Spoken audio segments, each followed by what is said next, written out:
Pokemon Black and White are the Pokemon games with the most interesting history of the mainline games. As the 11th installment and the first Generation 5 game, these games had to ride the hype wave of the mild success of the Generation 4 games, which led to a big issue of never being able to live up to fan expectations, even if they addressed many of those flaws that those very games had. But we all know the story. Funny ice cream Pokemon bad. Game bad. That's the mindset that plagued the release of these games. And many years later, we saw a rise of people saying that these games are underrated, if not the poster child of the term. So much to the point that it's hard to even call these games underrated anymore. But enough with the history lesson. We now have an image painted for us, and today we are going to look at these games critically to see both if and why these games are better than what was initially painted for us. So with everything said, your timestamps are on screen, and now let's begin this critique of Pokemon Soft Reboot long before the series actually needed one. Considering the story analysis is going to be a long experience, we'll just leave it for later. As for now, let's talk about the region and the game's progression. The Unova region's gotten its fair share of criticism in the past, some of which is valid, and other parts that are not as much. So, the game begins in Unova Town at the bottom of the map, and the game ends at the Pokemon League at the top of the map, which makes the map itself pretty linear, as it's essentially a straight line with two paths in the middle that split, one to the left and one to the right that's post-game only. So essentially one straight line from start to finish. It's that kind of linear. Most would say it hurts the game, and even if I didn't want to play devil's advocate, I would still disagree, as this gives us a map that's easy and simple to understand while also leaving the game to have good pacing. But of course, such a design decision has its fair share of issues. In this case, we have an issue that returns from the Sword and Shield video, aka pretty much every town in the game having a gym minus the first two towns. So how are the side areas? Are there many? Yes, there is quite a few. They do an alright job at giving you reasons to explore, as some areas are larger than they seem and can be explored further after getting certain HMs, which brings us to our next point, the HMs, which in the overworld got two interesting oddities that make Generation 5, well, just that. The first one being the removal of the gym badge requirements to actually use the HMs in the overworld. So in previous games, if you beat a gym leader, you'd be able to use a new HM in the overworld. This is now gone, and the HMs can be used immediately, which if you use this alongside trading, can allow you to access areas that you otherwise should not be able to reach until a later point in the game. For example, trading over a Pokemon with Surf as early as possible will allow you to reach the left side of Route 1 or Mistralton Cave before you're intended to, aka your Twist Mountain visit. Now, the second oddity with HMs in these games is the fact that only a single HM is even mandatory to beat the game, that being cut very early in the game. Yes, I know Fly is tempting, but as with the other 10 games up to this point, it's not mandatory to beat the game. Honestly, who wants to go through Twist Mountain 3 times? Nobody, that's who. So odds are you'll use it anyways. But that reminds me, the map of Unova actually has a unique mechanic, being seasons. Changing every month, cycling through the 4 seasons makes the world feel far more alive than anything we've seen before. But there's a question, do the seasons change anything? Yes. Minor changes such as the trees, or the changing forms for Deerling and Sawsbuck, or adjustments to the day and night cycle, or even small adjustments to the overworld music, as well as a few things like extra trainers to battle. Even the encounter pool in some areas changed during the seasons as well, Icera City and Undella Bay, and other northern parts of the region being notable examples. And the seasons can also change the terrain in some areas, allowing further access to more land in these areas, notably being Icera City and Twist Mountain, making the latter far more tolerable to visit. Sadly, most of these changes are prioritized to winter, but that's just how it is, I suppose. But finally, with the Unova region, we have the version exclusive areas. Yep, in these games, the town in the upper part of the map on the bottom right is different based on the game being played. In Pokemon Black, you can access Black City, where you can battle extra trainers, while in Pokemon White, you get access to White Forest, which instead will have many rare wild Pokemon in it not native to Unova at all, and which are completely unobtainable in Pokemon Black. With those aside, there's 2 other areas that get small differences, but they're not really game-changing. But overall, an unbalanced and interesting approach to version exclusives that aren't just limited to different trainers or wild Pokemon swaps. But thankfully, we're done with most of the region and layout discussion to be had, and with that said, we can finally progress to the gameplay discussion. Yes, the gameplay. There's surprisingly a lot to unfold here. So let's start with the Pokemon themselves. As with each generation, Pokemon Black and White brings us a load of new Pokemon. But with these games, we are actually given the most amount of new Pokemon of any generation, both past and present. So how many, you ask? Well, just a small, measly amount of 156. Yep, a Pokedex size that's larger than the size of the original Pokedex from Red and Blue. I mention this because it's very important because of this game's regional dex. So on that note, what does the regional Pokedex look like? Well, it's all the new Pokemon minus the mythicals and 2 of the new legendaries for post-game. For some reason, 2 of these new Pokemon are unobtainable without an event. So in other words, 150 new Pokemon, but of course there's a catch. And that's the fact that there are 0 Pokemon from the older games during the main playthrough. This is without a doubt the most controversial part of the entire game, because that means there's only 150 Pokemon in the Pokedex again, for the 3rd time! Now there's a reason that this decision is the most controversial point in the entire game. As for some, it's a deal breaker because what? They don't like the new Pokemon? While on the other hand, it's also a very refreshing Pokemon experience because of course, now when you're playing the game, you can walk into a cave and not see a Zubat or Geodude, or even surfing and not seeing that damn squid for the first time since the inception of the series. Now here's the thing, the Pokedex number itself. As a solid 150 releasing after 4 entire generations, you'd believe I'd attack the game for being both the bare minimum and still being a relatively low number. But here's the kicker. Unlike Diamond and Pearl, there's an actual reason to only have 150 Pokemon. And that being, it's actually a part of the game's design philosophy, aka the game's identity. And this is the big reason why a remake would be pretty bad for these games in particular, if say the Pokedex was adjusted at all. Even then, if we actually bother to compare the Pokedex between Black and White with Diamond and Pearl, we actually see a good balance of Pokemon diversity instead of whatever that mess was. So looking at actual type diversity, Diamond and Pearl had an outlandish 17 water types and a mythical, but here in Black and White, we only have 8 water types and a mythical. We also have 7 fire type evolution lines and 3 ice types. Fire's count tripled from Diamond and Pearl, while ice at least got 1.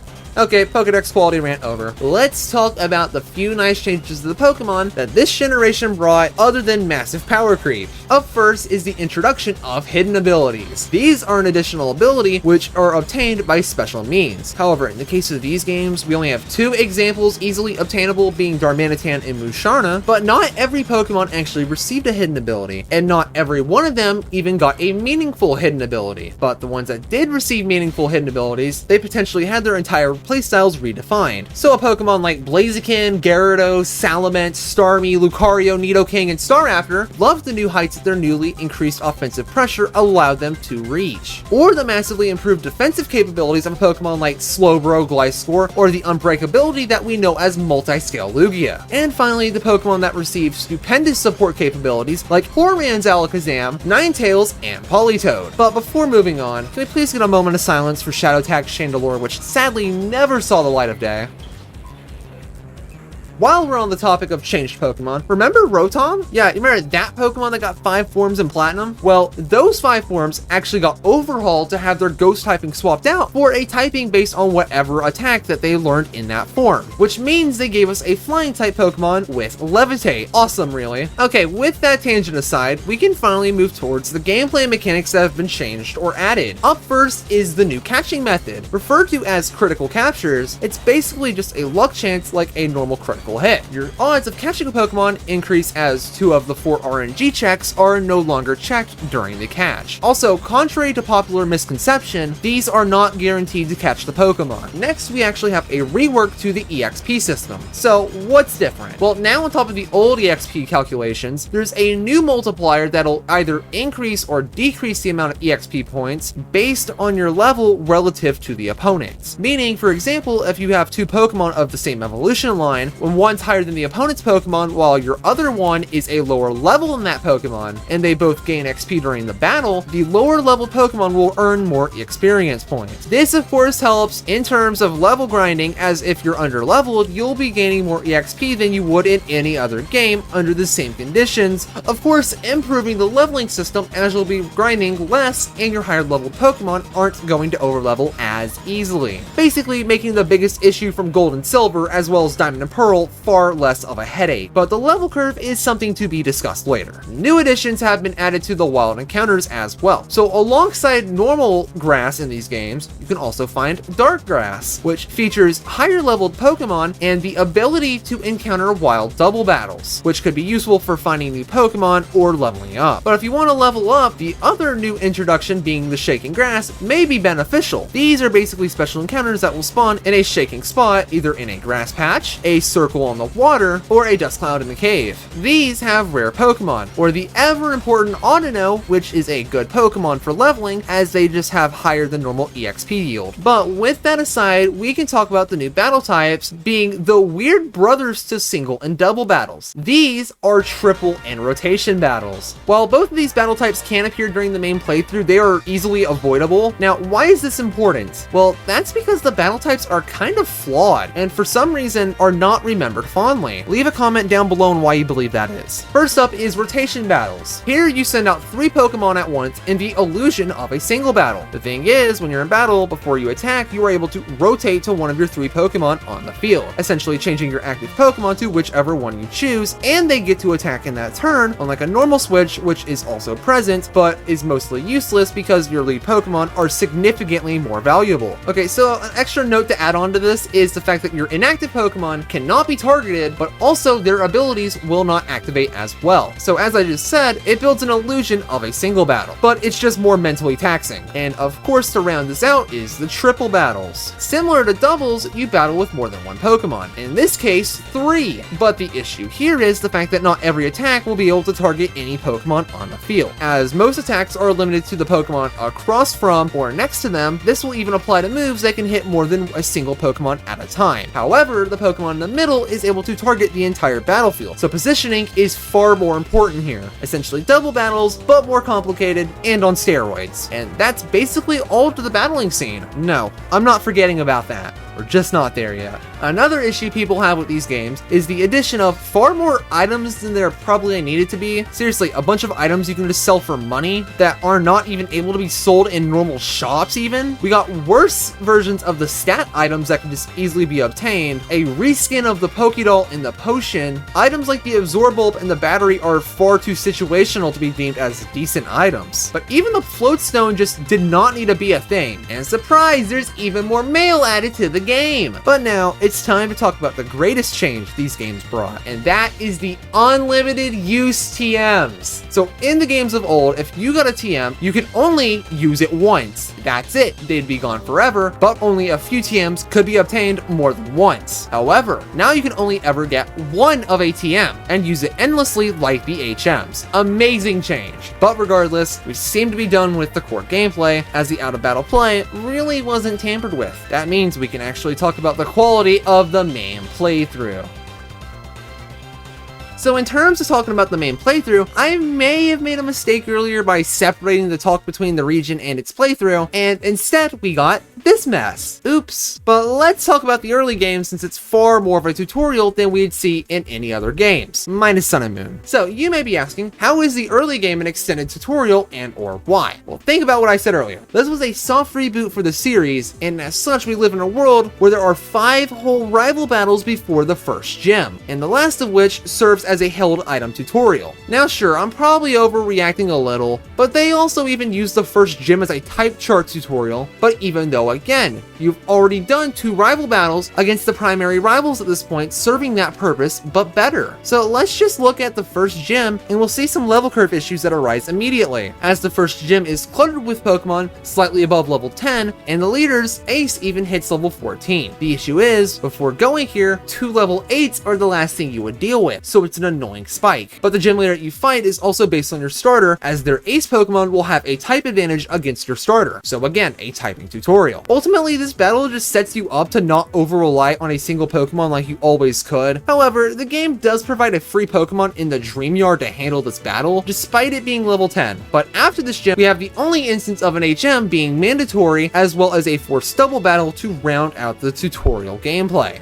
So the level curve from here though gets wonky, as you gotta go from 14 to 20 for the second gym. Honestly, it seems bad until you remember that the shaking grass exists, which can make grinding easier, as well as the abundance of trainers that you can skip. But going from that to the next gym leader's ace is a 23. It's not a big increase at all, despite the trainer gauntlet you have to do prior. But it's weird because while gyms 4 through 5 may give you small leveling issues, the mid-game after is pretty tame all the way through the final gym, and it's version exclusive gym leader with hardly any noticeable differences. Maybe the level curve works because you don't spend as much time grinding, as well as getting a guaranteed lucky egg to speed up the process even further, or it's the fact that the highest level Pokemon you battle during the main playthrough is only a staggeringly low 54. It just eliminates some of the fluff and gets more straight to the point. Even looking at the gap between the Victory Road trainers and the Elite Four, which is a comparison that I apparently love to make, it's only a 5 level difference between the average levels and the Elite Four aces. Technically a 2 level difference between the E4's lowest and the Victory Road's highest, which is criminal if we compare it to the cesspool of levels we saw in Diamond and Pearl as well as Red and Blue. Honestly, this is a late game done right. Even if the Elite Four teams only have 4 Pokemon each and that they can be done in any order, sadly the post game does not hold up as well, as you'll have low level 50s upon beating the game, and you'll go into the grass in the post game areas. You'll notice immediately that something's wrong, as the wild Pokemon you'll battle are high 40s to 50, you know, right by your levels, or the double battle grass, which is mid 50s to 60s, and trainers with teams from the low 60s to the mid 60s. Listen guys, I can't even begin to explain in any reality how this is okay. It would be faster for me to make the video on Pokemon Crystal than it would for me to justify this leveling issue. Of course, it doesn't cause too many issues because it is post-game, but if you actually wanted to beat the Cynthia battle, Elite Four Round 2, or the Rival Battle rematches, you'd still have to gain a bunch of levels. But thanks to the leveling issues, the EXP yield is actually really good here, but you'll still be underleveled. There's also a small oddity that I kind of forgot to mention, but with the Pokedex selection, there's a bit of an issue where you will have a bunch of Pokemon that you will not have fully evolved until you reach the endgame. A Pokemon like Klinklang evolves at level 49, Haxorus 48, Mienshao 50, Bisharp 52, Braviary and Mandibuzz are 54. Those are far too late game to be evolved at. However, something like Volcarona or Hydreigon, 59 and 64 respectively, you are never going to have without drastically over leveling. So like, what's the deal with these Pokemon, man? Why do they evolve so late? Now, I would speak about the rivals in this whole level curve ordeal, but frankly, out of the 17 rival battles, they're all manageable and don't really have much of a level issue, other than maybe the final end battle with his level 52 legendary, but even then it's not that bad, especially when you're required to catch the box art legendary to even battle him at all. Also, a weird addition to these games were a change to some of the trainer archetypes, and what I mean by that is some normal trainers in the game will give an enhanced award upon beating them, but only 2 trainer classes in the games even have this trait. Pokemon Rangers will give you a berry, which isn't too important, or the actual important one, that is, beating a doctor or a nurse will allow you to heal your team just by talking to them. Yes, a healer in a very convenient spot. Why has this feature not returned? But that positive note aside, I suppose it's time we talk about the remaining content in the game. Yep, it's time for the talk of endgame content. Something that people seem to overlook specifically with these games. Maybe because it's surrounded by 2 games with more, who knows. But what I do know is that with these games, actually have a fine amount of content. So let's start with the side content first. So beginning the list, we have the Battle Subway. This completely new and totally not reused idea is a 7 battle gauntlet, and okay, it's literally just a Battle Tower reskin, but cooler. Next is the Nimbasa City Sports Domes. While technically speaking this isn't really a feature, it provides you a supply of trainers that you're actually capable of rematching, since like base game doesn't really have much of that. And right next door to the Sports Domes is the Pokemon Musical. Yep, this is just a dress-up session in a dance session that you have next to no impact with. Like seriously, you can't even win or lose these, it's just an experience. Well, moving towards the post-game content, let's do to another battle facility, being the Battle Institute. This is a 5-battle gauntlet that'll grade you on your performance in battles that get progressively harder. It's neat, I suppose, but where are the rewards? More battle-related post-game content is the Elite Four Round 2 as mentioned earlier. After beating the game, you can battle the Elite Four again with their improved teams featuring teams of 6 and some non-Unova Pokemon. And this time, you actually get to battle the champion. Listen, it's weird because we haven't explained the story yet, but it'll make sense. I have to give an honorable mention to this game's super boss being Cynthia. Yeah, the Sinnoh champion is here ready to scare anyone foolish enough to walk in that villa and say yes to that battle. But what's the worst that could happen?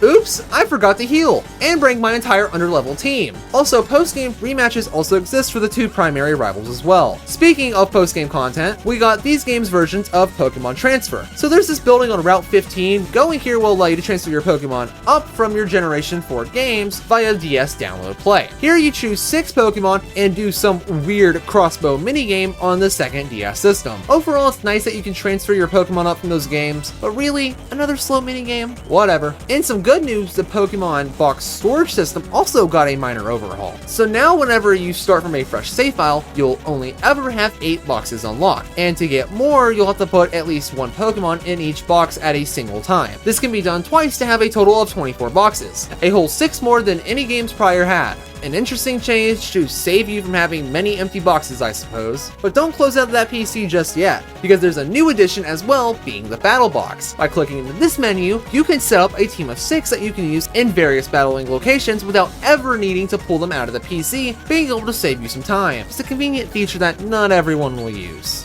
Also, pretty much every menu now has a shortcut in these games to instantly close the menu out just by clicking the X button, and you're already able to move again. Great addition.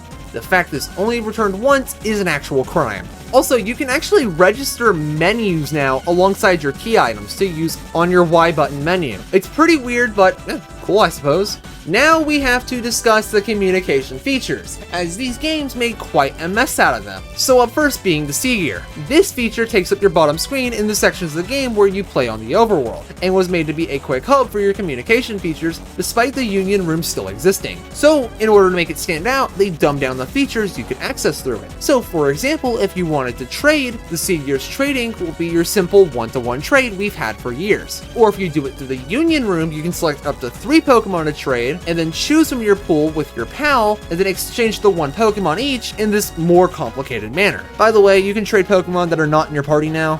Pretty cool. Battling also has its Diet Sea Gear version as well. First, let's talk about the Union Room's battle mode, since there's actually new stuff to talk about. The first new addition you'll see is the Wonder Launcher. This interesting feature wouldn't last past Generation 5, but it was an attempt to allow players to use items in battle, just like in the main game. So each turn the players would get an extra point, and you would use those points that you'd build up to get something like an X item or a healing item. And yes, like the main game, these do have priority above everything else. But the second notable addition to the battle mode, also the reason Zoroark was unviable at all, is Team Preview. So in the settings without Team Preview, if you start a battle, you would lead off with whatever Pokemon was in your first slot, and you would have no knowledge on what any of the opponent's team would look like. However, with Team Preview, upon starting a battle, you get greeted to a screen showing the teams of both players and whether or not a Pokemon has a held item. But the knowledge isn't all that you get, as you're also able to choose the Pokemon that you take in the battle and their order, with the lead being the highlight,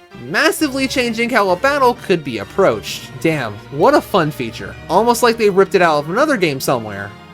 Sorry, I'm just imagining things. But now with those battle editions being spoken about, that means we can finally return to the Sea Gear vs Union Room nonsensical comparisons. As we were just speaking on the Union Room's battle mode, let's continue that train of thought, as you can change the rule set to include or exclude the Wonder Launcher in its entirety. You can also access the level rule sets to include no restrictions or a format dropping Pokemon's levels to level 50, and of course choosing one of the 4 battle types. However, if you play through the Sea Gear instead, you only get to choose the battle type, as levels are set to level 50 all, there is no Team Preview, and the Wonder Launcher is enabled by default, making it the faster option. But it's a little more inferior, but of course a nice inclusion. Also accessible through the C gear is the Entra Lane, a multiplayer hub used to access minigames and access other people's worlds to play minigames, and to get temporary bonuses seen like those O powers from Pokemon X and Y. Now imagine if I had another copy of Black and White 1 to show you the gameplay. Speaking of gameplay I can't show, thank you Nintendo for killing the Nintendo Wi-Fi connection, so GameSync and GTS are dead.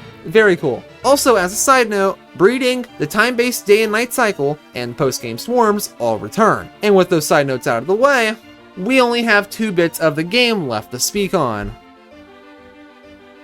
Rounding out our non-story related shenanigans is the graphics and music, both of which are strong elements of the game. First up's the graphics. Just like with Generations 3 and 4, they're still really simple and not overtuned. In fact, a new graphical change these games brought were animated Pokemon sprites during battle. While not necessary, they make the battles feel far more lively and show a bit of personality of the Pokemon as well. A Pokemon like Ferroseed is literally just vibing. Look at that dude spin, he's great. Or a Pokemon like Electros is doing whatever that is. But even more, if a Pokemon is actually affected by paralysis, burn, or freeze, the Pokemon themselves will have a cover overlay on them signifying the status afflicted, like this Pokemon being blue because it's frozen. A good change, but even then, there's another change where if the Pokemon's got a certain status condition or has low HP, they will start moving slower. And they also added a small little visual effect for Pokemon over a certain weight when they get put into battle. All of these changes make the Pokemon feel far more alive and immersive. Now we speak on the music. Honestly, I cannot say anything bad about the music at all. Everything either works or works well. So well, in fact, that these games also have an innovation in their music somehow by making the music dynamic. So what do I mean? Well, in battle, under certain conditions, the music can actually change. Sadly, there's only 2 examples. Example A being the low HP music, which gets in the way of the boss music at times, and example B, another music piece that plays when a gym leader is down to their final Pokemon. Similarly to the moving sprites, the music being more dynamic is great because it makes the battle feel more urgent, immersive, higher stakes, better, more cool and very epic, or even the elusive nice. But with everything said and done, we go from one high note to another.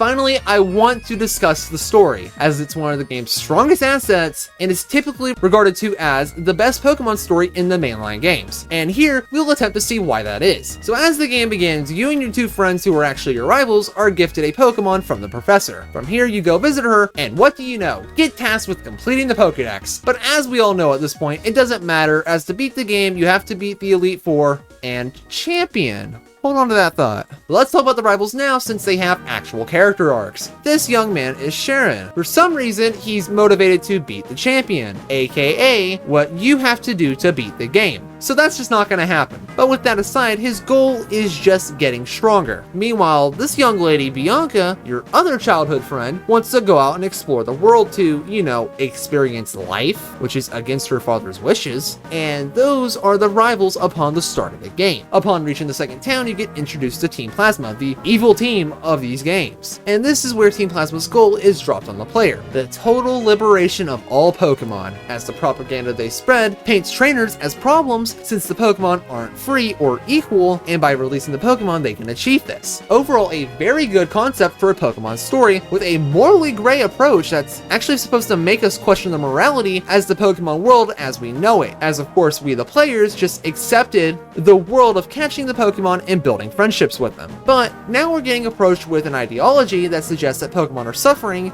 and suggests us to set them free, which of course begs the question in which a world in which trainers and Pokemon are not best friends. Thankfully, years later, we actually get a glimpse on what that would look like. But getting back on track, after this speech, you get introduced to N. The important thing about this guy is the fact that he claims to be able to talk to Pokemon, but that's not as frightening as his faster text boxes. He's essentially your third rival, but the difference is his plot relevance is far more important. After your first gym battle, you'll go on a pointless fetch quest. During this section, we have an issue, and that is the fact we see Team Plasma here again. The issue that we see is these grunts want to manipulate the minds of the people with some dream mist. Is this chemical warfare? The issue here is to get the dream mist, they need a Muna to give it to them. So what do? They kick the damn Pokemon! That's actual abuse! This right here is one of the big issues of why I can't say that this is the best Pokemon story, because instead of the morally gray story that they wanted to approach us with, they just made sure that we know, yeah, these guys are actually bad. Regardless, a few minutes later, we see Team Plasma taking a little girl's Pokemon by force, seeing some of the extremes that they'll go to for their goals. Next, we get some story progression with N giving us his primary goal, who's wanting to become friends with the legendary Pokemon, that way he can set all Pokemon free, which of course goes back to the morally gray narrative and could potentially unite N with Team Plasma due to being pro-liberation. Team Plasma takes another turn in the wrong direction when they steal a Pokemon skull from the museum, which of course is unrelated to their goals.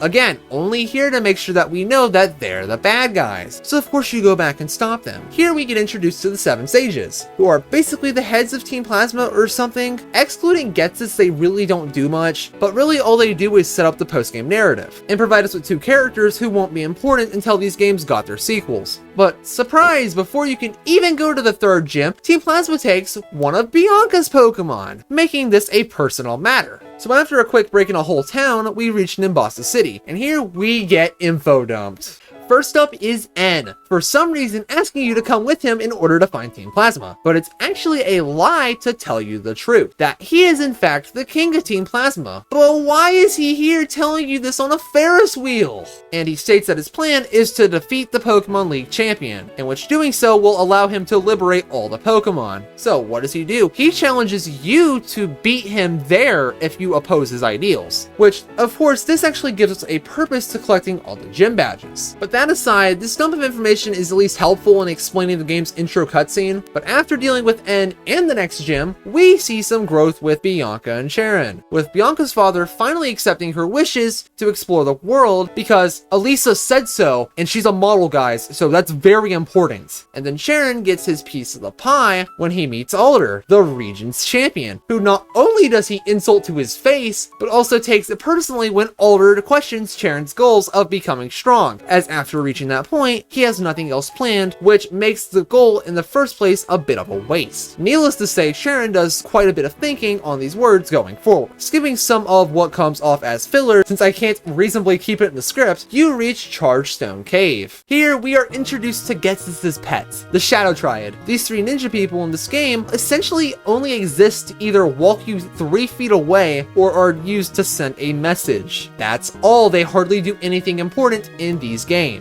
After the escort in this case, you'll talk to N, who, surprise, was already in frame. And then N will blabber about how he chose you as his rival or something, and then talk about how you're the odd one out among us. Sorry, among your friends. And with that, he leaves you to be tested by Team Plasma to prove yourself. So after an interruption to Bridge Escort and Team Plasma, you'll battle N. After wiping the floor with him, he'll question the morality of being a trainer as he feels bad for being one. And then the professor shows up, and N basically attacks her, with opinions of course, about how the idea of a Pokédex is a pathetic means of trying to understand Pokemon. And when she responds, N acts in disgust, completely rejecting her opinion, as it of course differs from his. Wow, that's like the real world. And then he storms off. After going to a pointless location and being shot out of cannons and miraculously walking it off like it's nothing, N returns to drone on about the morality of battling and asks your Pokemon their thoughts on the idea. Because yeah, he talks to Pokemon. He hears positive reinforcements from it and mentions how it'll be a shame to see your Pokemon be separated from a trainer like yourself. Then he mentions the goal of Team Plasma being to find 2 zones, essentially being the husks of the legendary Pokemon, and claims by becoming the hero and befriending one of them, that'll allow the world to recognize him as the hero, basically making them listen to his wishes without the need of force, finally allowing his goals to at least make sense with actual structure. And with that, he departs. 2 minutes later, Sharon interrupts you by battling you. Afterwards, Alder shows up and says that was a fine battle, just for Sharon to needlessly get salty because he lost. And he said that the reasoning that he lost is because he's weak, and of course he's just unaccepting of how Alder is. But guess what Alder does? He asks the same question again, and Sharon actually responds this time with the answer of, he gets stronger to prove he's living. Based. With that aside, the story takes a back seat until after you walk through those collisionless rocks and skip a trainer to beat the 7th gym, as Team Plasma has opened up Dragon Spiral Tower. So of course you give chase, dealing with a lot of Team Plasma grunts, including 4 battles back to back with no break. But upon reaching the top, you observe as N has reawakened the legendary Pokemon, matching the color of the title of the game you're playing, and breaks the news to you that he's going to the Pokemon League to overthrow the champion, as he instructs you to find the other other legendary Pokemon. Then he departs and a bunch of dialogue happens. You fly to Nimbasa City, you go to the Relic Castle, battle more Team Plasma grunts, and then you get some dialogue from Getsus, something about finding the other legendary and telling Alder that he will not be ending the battle at all. And surprise, when all hope is lost, you are told to go to Nacrene City. So of course you fly there because walking would be miserable, and guess what, Buttercup? The second gym leader had the legendary stone on display in a museum. So good news, you now have the stone but no legendary. But that's fine, because now you get to finally go forward in the region. So after flying to avoid Twist Mountain again, when you're finally about to reach the bridge gate, you get jumped by Bianca looking to battle again. Honestly, the dialogue's not that important here. It's just reinforcing the stakes of the game. And the same thing happens again after the most pitifully pointless escort I have ever seen. As Getsus will ramble on about how the legendary hasn't accepted to use the hero yet, and how all the Pokemon are going to be released once N succeeds. So now what? You go to Opelucid City and nearly die because this man just threw an item at you, but the things of note from this trip are learning about the legendary Pokemon and getting the final gym badge, which means it's time for the end game. Finally, before Victory Road, you are stopped one last time by Charon because he wants to test you to make sure you can beat N in this game's 16th rival battle. Yeah, that's about it. So now the story reaches its end. You go to the Pokemon League and battle the Elite Four as expected, but if you actually take a second to read the dialogue from Grimsley and Chantal, they will say some things suggesting that you are not the first one to battle them today. Of course, this is setting up the climax. So after you finally beat all the Elite Four, you reach the Champion's Chamber, and to your surprise, N has defeated Alder, and you arrive just in time for N to acknowledge you and invites you to the proper battlefield for the final battle, being the Team Plasma Castle, which we see appear in a 50-second long cutscene. And just before you can go on, Sharon shows up. Basically, he just mentions his growth as a trainer with the help of Pokemon as an example of why people and Pokemon should and can coexist, and urges you to stop N. And the moment you get inside of the castle, 6 of the 7 sages are just waiting to dispose of you. And with your back against the wall, most of the gym leaders show up to deal with them. Because, yeah, the gym leaders actually do stuff in these games. So onward you go once more. With many detours you can take, you can get some more insight into Team Plasma. Seeing N's childhood room, some Team Plasma grunts not wanting to part ways with their Pokemon, despite fighting for the exact opposite cause, and even scientists claiming to break into the PC system so they can actually snag anyone's Pokemon without anybody being able to resist. It's some good stuff. But now, in the final hallway, the end begins. Despite the legendary Pokemon not being at your side, N is merciful, offering you a chance to give up. But of course that's not gonna happen.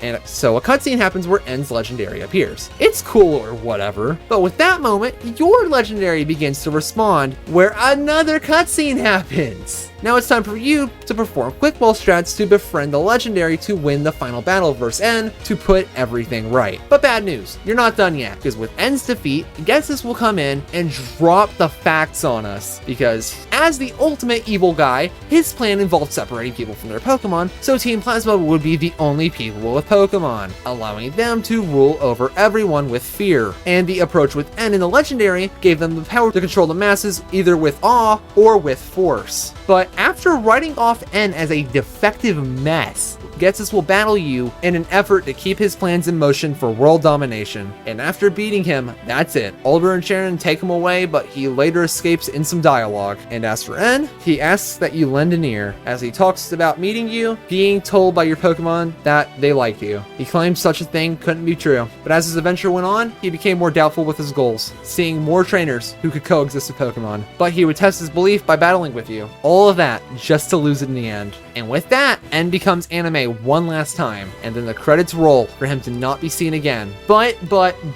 we're not done yet. Going into the postgame, Looker from Pokemon Platinum will show up and ask you to track down the 7 sages so he can bring them in for questioning. But emphasis on questioning because they actually do not get put away for good. An important detail for the sequels. But with that said, this is Pokemon Black and White. This story analysis went on for a little too long, but it was worth it. And with that, we're done, which means all that there's left to do is to finish this up.